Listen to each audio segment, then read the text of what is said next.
My name is Don Kilhefner. I have been working for nearly a half century on the front lines in the gay community here in Los Angeles and nationally. As I grew up, I realized that homophobia was real and it was destructive and many times lethal. And I had very liberal, if not radical, ideas as I was growing up politically. And so I always felt like politically I was out of step with my environment and still feel that way. I moved very quickly from college into a search to understand what was happening in the world. It was June 28th, 1969 that made the difference when Stonewall happened and I saw gay people radicalized and fighting back, that I felt that now there was a part of the movement there. There was a movement there that I could be a part of. I felt like, I'd finally found my people and got involved with something called the Gay Liberation Front here in Los Angeles. It had had its first meeting in the late summer of 1969. We were an in-your-face, radical, confrontational organization. In our office, we had picket signs ready for almost any kind of demonstration. On a minute's notice, we could get 20 people somewhere picketing with a statement of why we're picketing. And it was the first time that gay people saw other gay people so involved, that we took a very radical stance towards gay oppression and fighting back against it directly. We were not polite. We were not civil, but we were effective in what we did. And the Gay Liberation Front existed from 1969 until January of 1970, when Mars Kite and I shifted the focus of our organizing to something else. A community did not exist. And one of probably the major accomplishment of the Gay Liberation Front was pulling this off. Moving from a radical revolutionary organization to providing an organization around which a community could be formed. And indeed, that strategy worked.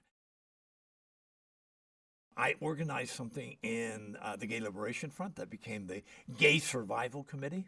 Even that name, Gay Survival Committee, tells you something about where we were at the time.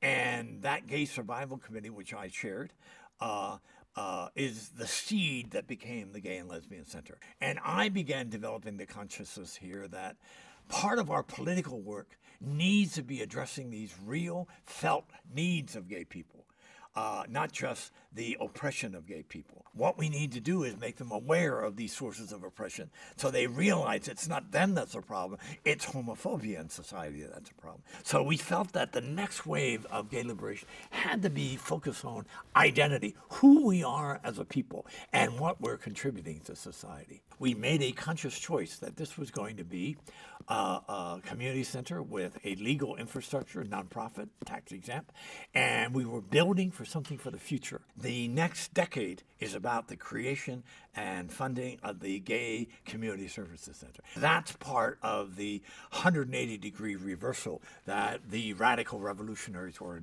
involved with.